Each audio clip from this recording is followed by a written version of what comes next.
So this channel has focused a lot on music in the last couple of years, and that's because that's kind of what my interest turned heavily towards. However, this year I started getting back into movie reviews, and I watched as many new movies as I could so I could come up with a year-end list and talk about the films that I liked. Bear in mind that I didn't watch every single film that came out this year, and most of the films are going to be obvious choices because most of what I saw were like the big blockbuster movies. Also remember, this is just my opinion, so if there's a film here that you didn't like, then just remember that you're wrong. Anyway, here are my top 10 favourite movies of 2018.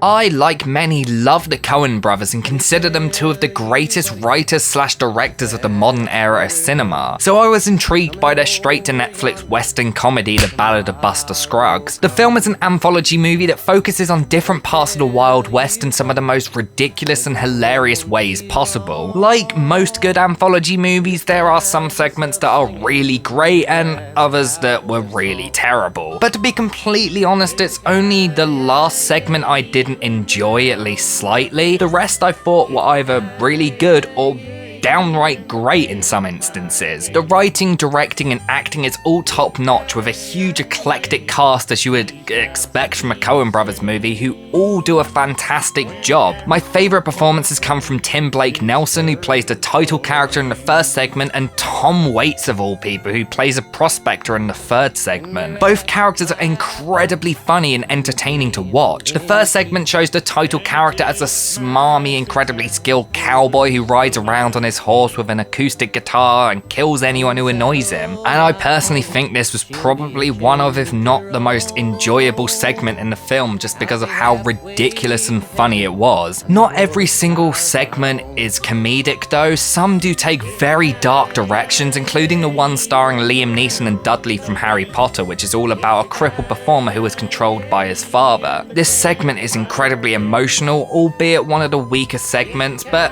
it's still a really damn good segment. Probably one of the best things about the film is its visuals, which are just beautiful. The film is shot incredibly well and portrays the Wild West in a very unique yet kind of familiar way that sticks with you after the film is over. As I said, some segments don't really work, with the final one being especially dull and way too long. But the Coens do a good job of making the film constantly entertaining for the most part, far from their best film or even their best western, but it's an interesting and well-made one. R-rated comedies are a complicated thing to say the least. I honestly can't say I've enjoyed one in a long time because they all seem to be so unoriginal, boring, and just terrible. Not to mention, I can't stand most of the big comedic actors around nowadays. But somehow Game Night came along and was not only a good R-rated comedy, but one of the funniest movies I've seen in a few years. Jason Bateman and Rachel McAdams play a married couple who constantly invite their friends over for a night of board games. However, a spanner is thrown in the works when Jason Bateman's brother, played by Kyle Chandler, turns up and invites everyone around for a game night at his house. His plan to have a fake kidnapping mystery goes wrong and he ends up being kidnapped by dangerous gangsters. But the characters, thinking it's just part of the game, all go off in different pairs to try and solve the mystery. When it comes to mainstream comedies like this, originality is never something that you expect to see. You expect the film to follow every single action comedy cliche and do everything incredibly by the book. But the film does a fantastic job of taking these more cliche comedy tropes and blending them together seamlessly with its original concept. The jokes don't always hit, but 90% of the ones that do left me in hysterics. This is due not only to the fantastic script, but also the cast, who are all natural comics and do incredible jobs. Of course, the lead cast like Jason Bateman and Rachel McAdams are really funny in the film, but I think the best actor in the film is Jesse Plemons, who plays this very neurotic cop that lives next door. At first I wasn't sure that I was going to enjoy the character, but as he got weirder and weirder throughout the film, I just found him absolutely fantastic and hilarious. His performance is honestly one of the show stealers. There are also cameos from Chelsea Peretti and Michael C. Hall, both of whom are really funny in the film as well. And as well as all of this, the direction and cinematography are just a huge breath of fresh air compared to the normal comedy in this style. John Francis Daly and Jonathan Goldstein play around with the action movie aspect of the film and sprinkle in loads of interesting and well done shots, including a fantastic one-shot chase scene which is one of the best moments of the film. It's hard to believe that these guys were behind that really awful Vacation reboot. I honestly couldn't recommend this film more if you're a fan of comedies but think that recent blockbuster comedies have been super terrible. Thanks in part to those two cunts. I honestly can't say that I ever expected a horror movie written by, directed by, and starring Jim from The Office would not only be one of the best horror movies of the year, but just a generally fantastic movie. But here we are with A Quiet Place, an incredibly original, emotional, and blood-boiling movie. The film is set in a post-apocalyptic world where we've been overthrown by blind monsters with ultra-sensitive hearing. It follows a family trying to live in silence and survive being surrounded by the monsters. As a musician myself, something I love in movies is how it plays with music and sound. So to see a film like this that is essentially all about sound and a lack of it was a really exciting and different thing. Instead of just using silence as a gimmick, John Krasinski does an astounding job of using it as a weapon and creating one of the tensest horror movies I've seen in a long time. The cast is small, but everyone does an astounding job in using facial expressions and hand movements to portray emotion. Millicent Simmons is especially fantastic in the movie and gives possibly my favourite performance in the film. For a horror movie, this film can get incredibly emotional, especially towards the end, and its emotion is so incredibly effective. If there's one problem I have with the film, however, it is how the characters make some of the dumbest decisions I've ever seen in a movie before, to the point where I got enraged multiple times when watching it. But luckily the film is so well made and so exciting to watch that these moments in the grand scheme of things didn't have a huge effect on my enjoyment of the film. It's one that becomes highly recommended and one that I think all horror fans should watch. I will admit I still don't really know what this film is, but as a fan of Wes Anderson, dogs, and Bryan Cranston's voice, this film was completely up my alley. The film is set in Japan where all dogs are sent away to a trash-filled island after they catch dog flu. A young boy called Atari travels to the island to find his dog Spots and is helped by a group of dogs played by Bryan Cranston, Edward Norton, Bob Balaban, Jeff Goldblum, and Bill Murray. As you may expect from an animated Wes Anderson movie, the film is incredibly weird, surreal, and really unique. But its animation is so vibrant and the film is so hilarious that it never gets too weird to the point where you feel uncomfortable. The stop motion animation is ridiculously amazing, with not only every character looking fantastic, but the movements and sets all just looking flat out incredible. There are a lot of moments where I couldn't believe I was watching a stop motion film, like it was so spot on it could have been computer animated. The script is full of some of the funniest political satire I've seen in a movie in a long time. It's a movie that I can see working incredibly well across all different age groups, with younger audiences loving the adventure and the characters, and older audience loving not only the emotional side of losing your childhood pet, but also the political and social undertones placed throughout the film. It takes you on a roller coaster of emotions with moments that are touching, hilarious, and downright beautiful. It's a cute, smart, incredibly well animated movie. Basically, if you haven't seen it, just go watch it because it's a really great film. Mandy is probably the most insane movie I've seen all year. The film is pure chaos and my word is it one of the most entertaining yet disturbing movies I've seen this year. The film stars Nick Cage as a lumberjack in 1983 who must take revenge on a crazy cult. One of the things I love the most about the film is how you can basically cut it in half and make it two movies. The first half is an incredibly surreal and out there, like, quiet David Lynch-esque film, and the second half is an insane over-the-top torture porn movie with Nick Cage going into full Cage mode. His performance in the film is outstanding, and the over-the-top meme-worthy style that he gives fits the emotion behind the character really, really well. This is one of the few times where I've watched him completely lose his mind like this in a film and not feel like it was too much. In fact, I thought his pure insanity fit the film incredibly. Director Panos Cosmatos does an incredible job of blending the grittiness of a grindhouse film, the neon look of an 80s film, all together with this surreal art house style, creating something incredibly fascinating and unique. Visually, the film is stunning and full of some of the most memorable and unique visuals I've seen in a movie this year. It's grotesquely violent and full of some of the most horrifyingly dark humor I've ever seen in a horror movie. If you're someone that likes your gore super over the top and spraying out like Brain Dead style, then this is the film for you. I talk more in depth about it, but I want to dedicate a full review to this film because it really deserves it. It's been a long time since I saw a new horror sequel to an old franchise that was actually good, but the new Halloween movie was one that managed not only to exceed my expectations, but end up being possibly the best movie in a franchise since the 1978 original. The film completely disregards every other movie in the series and makes Michael Myers just an insane murderer out to kill people for no other reason than just he likes killing. Because of that, the film is an incredibly well-paced, fun slasher movie full of some of the most unique and well-crafted scares I've seen in a slasher movie since You're Next. It has an incredible cast which includes Jamie Lee Curtis reprising her role as Laurie Strode, a score from John Carpenter himself that is phenomenal, incredible cinematography, breakneck editing, and some of the most disturbing gore I've seen in ages. It takes a lot to unnerve me when it comes to gore, but there were many moments in this film that genuinely made me feel uncomfortable. The scares in the movie all hit me hard also, and I found myself terrified but also constantly excited. Seriously, give these guys licenses to all the big slasher series because I want to see more from them. The film has its issues, of course. I did a review when it came out, which you can check out, where I talk more about the film in depth, but for the most part it's an absolute blast, which is a must watch if you're a slasher fan or a fan of the Halloween franchise.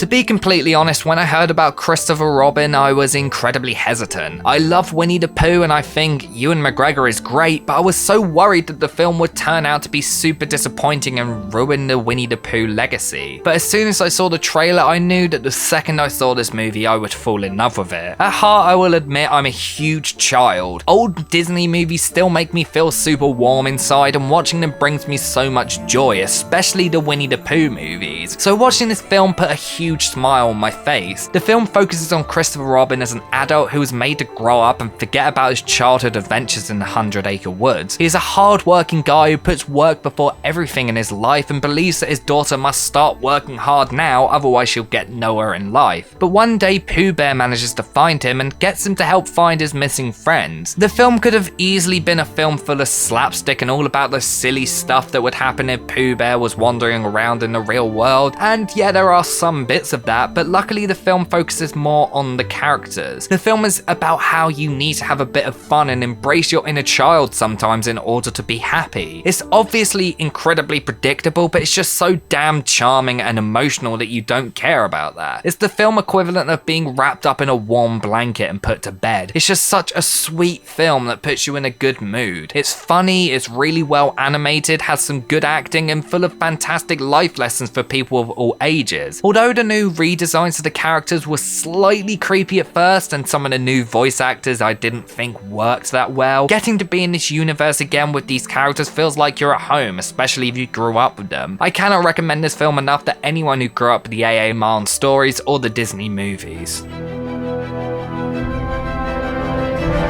Controversial opinion here, but I don't think the original Avengers movie has aged that well. Although at the time it was so cool seeing all these great characters interacting with each other, watching that film now I am left kind of feeling like there's a lot more that they could have done, all of which Infinity War did superbly. Since that original movie, the MCU has only increased in size with almost a dozen new characters, all of which are brought together in this film and must team up to stop Thanos from wiping out half of existence. Plot-wise, this film is about as basic as any superhero movie. Good guys have to stop the bad guys from destroying everything. We've seen it done many times before, but this film excels in creating a film that does every part of the formula to the highest possible quality. Bringing the Russo brothers in to direct after their incredible job on the last two Captain America movies was a fantastic move, as shown in this movie through its incredible action scenes, huge spectacle, and the most powerful emotional moments ever presented in a Marvel movie. The stakes presented throughout are higher than ever, and it makes things constantly tense. The acting from everyone is fantastic, and every single character is given a great character moment that pleases their fans. And of course, the film has Thanos, who I think is one of the most fascinating and enjoyable villains I've ever seen in a summer blockbuster. The film brings together everything that made the other Marvel movies so fun and gives it the first half of an incredibly powerful conclusion. There's no point talking about this movie more because pretty much everyone and their dog has seen it at this point, and I also did a review of it. But if you like superhero movies, then there's no higher praise than I can give to this film.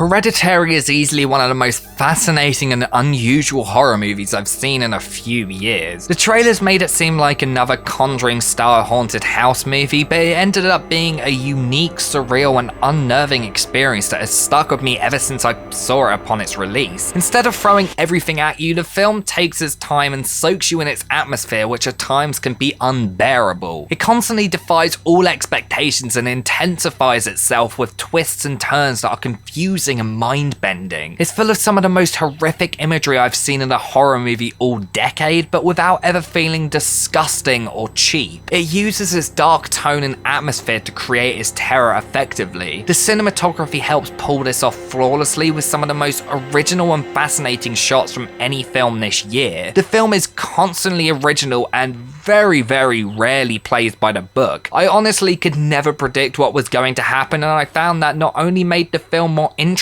but it also made the film more terrifying. It is in many ways a traditional horror movie, one that uses a wide array of scares to dig its way under your skin and stick with you. It isn't full of jump scares or gore, and it doesn't need to be. It's such a well-written and directed movie that showcases what the genre can do best when you have people who genuinely care about it. The performances are mostly incredible as well, with Alex Wolff being the only detractor, but everyone else is incredible, with Toni Collette giving one of the year's best performances. If you're one of those people who think modern horror movies suck and that no one makes them like they did back in the 70s, then I highly recommend this movie, because it's just one of the best horror movies I've seen this whole decade. So I haven't seen a lot more from this year, but there are a few other films that I wanted to put on this list but just didn't make the final cut, so I'm gonna do a few honorable mentions now. So I'm probably the only person who liked Black Panther but didn't think it was the greatest thing to happen to humanity since Jesus rose from the dead. I didn't think it was a super original movie. I didn't think it did much new for the MCU except for having a virtually all black cast, and I also didn't think it was the best superhero movie to come out this year. But of course, it was a good movie. There was a hell of a lot of fun. There are issues with the film. The CGI is terrible, of course, and the use of memes is a